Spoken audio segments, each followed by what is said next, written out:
আমরাও চাই তামিম ফিরে আসুক এবং মাঠ থেকে আবার সুন্দর করে বিদায় দিতে। আলহামদুলিল্লাহ এখন তামিম সেফ, এর সবচেয়ে বড় কথা হচ্ছে এটাই। তামিম এখন ভালো আছে, মুভ করার মতন অবস্থায় আছে বলেই হয়তো বা বাসার কাছে বেটার ট্রিটমেন্টের জন্য চলে যাবে হয়তো কেয়ারে।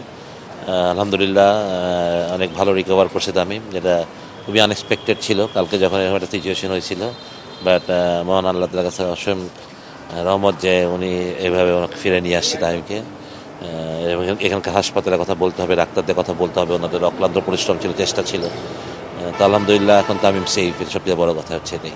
তামিম অনেকের প্রিয়, আসলে অনেক মানুষের দোয়া ওর উপরে আছে এবং ও মানুষের জন্য অনেক করে, হেল্পফুল একটা ছেলে, সবার জন্যই করে। আমার মনে হয় যে ও মানে এটা সিনিয়র জুনিয়র গরিব বড়লোক দুঃখী যা কি যখন দরকার, আমার মনে হয় সবসময় আমি তামিমকে দেখেছি সাপোর্ট এভরিবডি, মানে হেল্প করার জন্য সবসময় উদ্গ্রীব থাকে। তো আল্লাহ মানে এত মানুষের দোয়া তোর উপরে আছেই, সেটা তো এরকম বিশেষ করে মানে এরকম কন্ডিশনে মানুষ কি হয়, মানে মানে খুবই কম পার্সেন্ট চান্স থাকে ফিরে আসার, না? তো এরকম মানুষ অথবা তামিম যে সত্যি কথা মনের দিক থেকে এত ভালো বা এরকম, তো এটাই আল্লাহর বিশেষ রহমতেই ও ফিরে আসছে, সবচেয়ে বড় কথা এটা। আলহামদুলিল্লাহ ব্যাপার, বড় ব্যাপার একটা আমাদের সবার জন্য, যে মানে এটা খুবই মানে আমাদের সবার জন্য খুব কষ্টের হতো আসলে, খুব কষ্টের ছিল কালকের দিনটা আসলে। কারণ তামিমকে খুব ছোটোবেলা থেকে বড় হতে দেখছি, একদম হাফ প্যান্ট বড় অবস্থা থেকে দেখছি। তো এই জন্যই আসলে মানে আমরা কেউ মানতেই পারছিলাম না যারা ওর সাথে খেলছি, কারণ তাইমের সাথে আমি ছোটো তাইম আমার সাথে শুরু করছে ওল্ড হচ্ছে খেলা।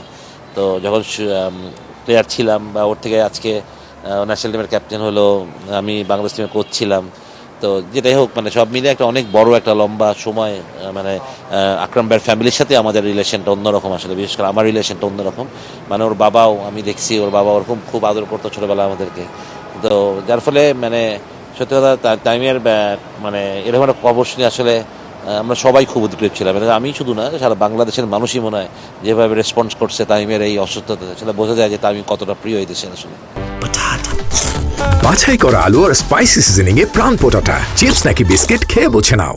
না আমরা তো আসলে মানে মানে আমরা তো কনফিডেন্ট থাকি না, আমাদের যেটা হয় যে এবার মানে আমি বললাম যে ইটস মিরাকেল, না মানে ডাক্তারদের অশেষ প্রচার, যারা বিকেএসপি থেকেই যে ডাক্তাররা ছিলেন তাদের সবার মানে প্রত্যেকটা মানুষেরই অবদান ছিল, মানে টাইমকে হিপনোজ নিয়ে আসা, এখানে বুঝায় রাখা, বা তারপরে যেটা এখন ম্যাসিভ হলো যখন, তখন তাদের এই কুইক রিয়াকশন, কুইক ট্রিটমেন্ট আমার মনে হয় যে তামিমকে সার্ভাইভ করাতে সুবিধা করছে।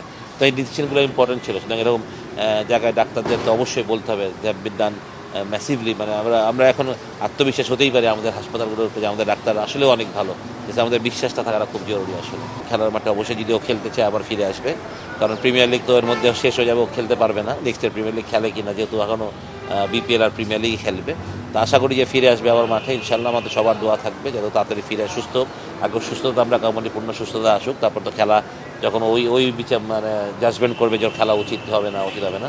তো ডাক্তাররা যেহেতু কনফিডেন্ট, আমরাও কনফিডেন্ট, আমরাও চাই আমি ফিরে আসুক এবং মাঠ থেকে আবার সুন্দর করে বিদায় দিতে।